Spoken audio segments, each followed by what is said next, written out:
Plano ng Department of Transportation na bawasan ang mga ini-isyung protocol plate sa mga opisyal ng gobyerno.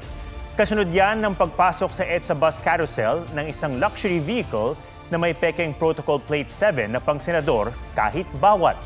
Ayon kay Transportation Secretary Jaime Bautista, may 2 protocol plate na ini-issue ang LTO o Land Transportation Office kada senador.